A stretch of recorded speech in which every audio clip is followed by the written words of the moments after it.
Hi everyone, I'm going to be doing a chemical peel from Platinum Skincare. It's their Mandelic Pro Kit at 40%. I haven't done a lot of chemical peels in my lifetime, but I'm excited to start. Chemical peels are a great and non-invasive way to deal with problems that you or I most certainly have. Like, for example, I have darker areas up here and above my lip. I have a little bit of melasma and hyperpigmentation. Chemical peels also help minimize fine lines and wrinkles and acne scars.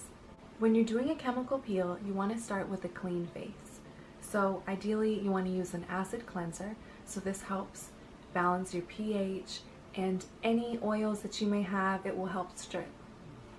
The second step is you want to make sure that your face is completely dry and or anywhere else that you want to put it on your body, like for example your neck and décolleté. So you want to use a peel prep solution, and then you're going to air dry your skin because you don't want any remnants of a towel or anything on your face. You want it completely clean. When doing a peel, the key is to make sure that you follow all of the steps and the directions. Everyone's skin is completely different. So for me, because I have really sensitive skin, I usually start with a more minimum amount of time. Platinum Skincare's Mandelic 40%. They recommend that you do the peel from 1 minute to 5 minutes for the first couple of times. Basically what you do is you're going to be able to gauge your skin, how well it responds to the peel, and you'll know when to take it off. Peels can be a little bit uncomfortable in the beginning, but the results are worth it. So this is the Platinum Skincare Mandelic 40%. There are 6 bottles in the Pro Peel Kit from the Mandelic 40%. And it also comes with some gauze, which is what you're going to apply the Mandelic to.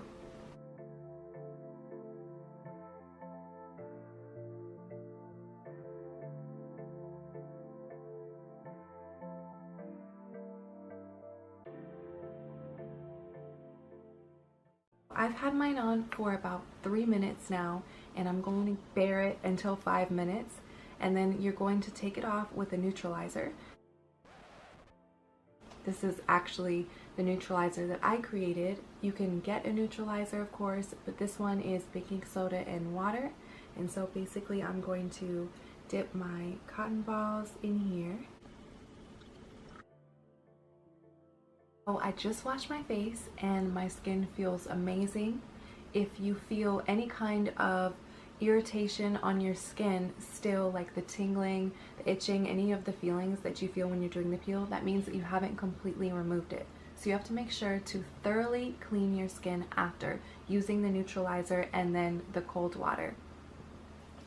So even though my skin does not look like I just did a chemical peel, in a couple of days it's going to have some dryness and some flakiness, and all of the dead skin is going to be coming off while the new skin is coming in, which is wonderful for all the results that you want to achieve.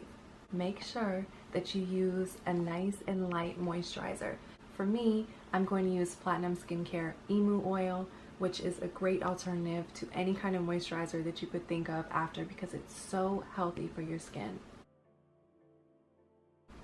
Another product that I love to use after I wash my face is Snap.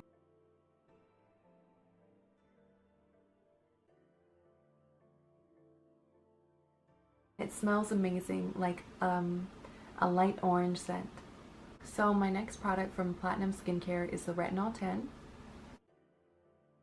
You are not supposed to use retinol right after you do a chemical peel, so I will not be using it tonight. After I finish my series of chemical peels and achieve all the skin results that I want, I'll be using the Retinol 10 again.